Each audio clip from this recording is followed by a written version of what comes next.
Hello guys, welcome my YouTube channel में आप सभी का स्वागत है। तो आज मैं आप सभी को शिक्षण के कितने चरण होते हैं इसके बारे में बताऊंगी।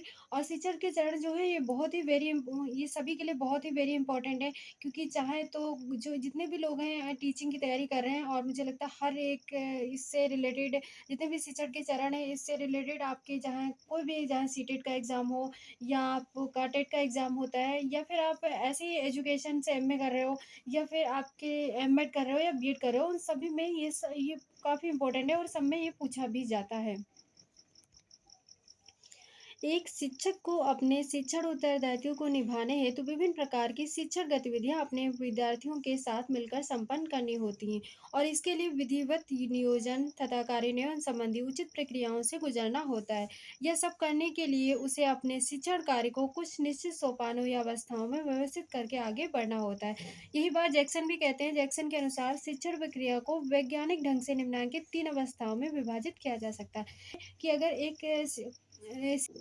अगर शिक्षक को सही से शिक्षण प्रक्रियाओं का नॉलेज नहीं है, ज्ञान नहीं है, तो वो अच्छे से जो है वो शिक्षण कार्य नहीं कर सकता है। तो इसलिए इसकी जो आपके शिक्षण के चरण है वो 3 होते हैं। नंबर फर्स्ट है आपका पूर्व क्रिया अवस्था, जिसे प्री एक्टिव स्टेज भी कहते हैं। तो प्री एक्टिव स्टेज में क्या होता है? इसका मतलब ये होता है कि जब एक शिक्षक होता है और क्लास में जो पढ़ाने जाता है, उससे पहले वो जो तैयारियाँ करता है, वो सब पूर्व क्रियावस्था के अंतर्गत आती हैं।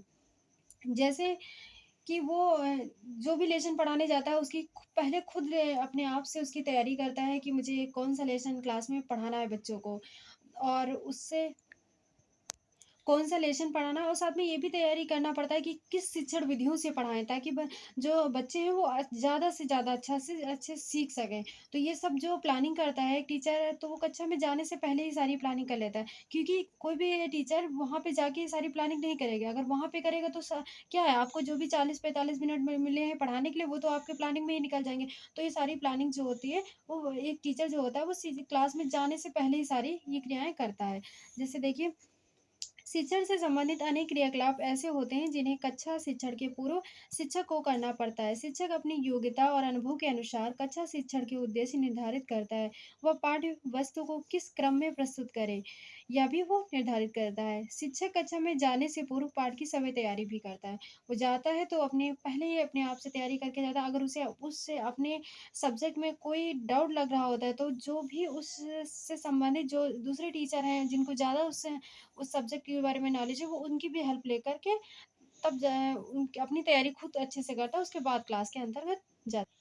नंबर 2, इसकी स्टेज जो है वो अंतःक्रिया अवस्था है, जिसे इंटर एक्टिव स्टेज कहते हैं। इसके नाम से ही जैसे कि लग रहा है कि इंटर एक्टिव स्टेज, यानी कि आप जो एक शिक्षक होता है जब क्लास के अंदर उसकी एंट्री हो जाती है, उसके बाद जो वो सारे कार्य करता है वो इसके अंतर्गत आता है। जैसे वो सबसे पहले जब शिक्षक जो होता है वो क्लास के अंदर जाता है, तो सबसे पहले क्या देखता है?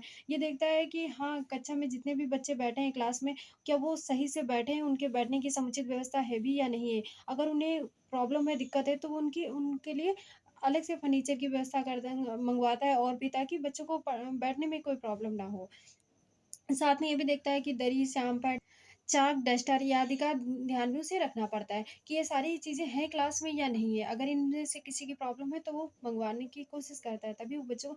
साथ में ये भी होता है कि कुछ बच्चे क्लास के अंदर ऐसे होते हैं जो जिन्हें जैसे दृष्टिहीन होते हैं, या कम सुनाई भी देता है, कुछ बच्चे ऐसे होते हैं। तो इन ऐसे बच्चों की पहचान करके चला हुआ। पहचान करके शिक्षक उन छात्रों को क्या करता है, आगे बैठालता है, ताकि वो बच्चे उनको ब्लैक बोर्ड पे जो भी चीज़ें लिखी हैं वो उन्हें साफ से दिख सके, और वो कुछ सीख सके वहाँ पे। इस अवस्था में शिक्षण की वे सभी क्रियाएं आती हैं जो शिक्षक कक्षा में प्रवेश करने के बाद करता है। पाठ के प्रस्तुतिकरण से संबंधित सभी क्रियाएं तथा विभिन्न प्रकार के कौशलों का प्रयोग शिक्षक कक्षा में करता है। विद्यालय में कक्षा में जाने पर सबसे पहले कक्षा व्यवस्था का कौशल काम में लेना होता है। कक्षा में विद्यार्थियों के बैठने की समुचित व्यवस्था, फर्नीचर, दरी, श्यामपट्ट, चाक, डस्टर आदि का ध्यान रखना चाहिए। तो ये सारी चीज़ें क्या है, एक शिक्षक को ध्यान में रखना चाहिए कि किसी चीज़ की क्लास में कोई प्रॉब्लम तो थर्ड इसकी जो स्टेज है वो है उत्तर क्रिया अवस्था, जिसे पोस्ट एक्टिव स्टेज भी कहते हैं। तो इसमें क्या होता है कि जो शिक्षक होता है जब पढ़ा चुका होता है, उसके बाद वो जब क्लास के वही 10 या 5 मिनट बचते हैं, तो उसके बाद वो क्या करता है, इवैल्यूएशन करता है, मूल्यांकन करता है सारे बच्चों का कि जो मैंने पढ़ाया है क्या वो बच्चों को समझ में आया भी है या नहीं। तो इसके लिए क्या करता है, एक शिक्षक जो होता है वो बच्चों से कुछ क्वेश्चन करता है, बच्चे उसका आंसर अगर सही से दे देते हैं तो टीचर जो होता है वो समझ जाता है कि हाँ, जो मैंने पढ़ाया वो बच्चों को समझ में आया है। और बच्चों को भी अगर उस लेसन से या उस पार्ट से कोई डाउट होता है, तो बच्चे वो उस टीचर से पूछ सकते हैं। शिक्षण प्रक्रिया का अंतिम सोपान छात्रों के मूल्यांकन से संबंधित है। बिना मूल्यांकन के शिक्षण अपूर्ण रहता है। शिक्षण किसी शैक्षिक उद्देश्यों की प्राप्ति के लिए संचालित किया जाता है।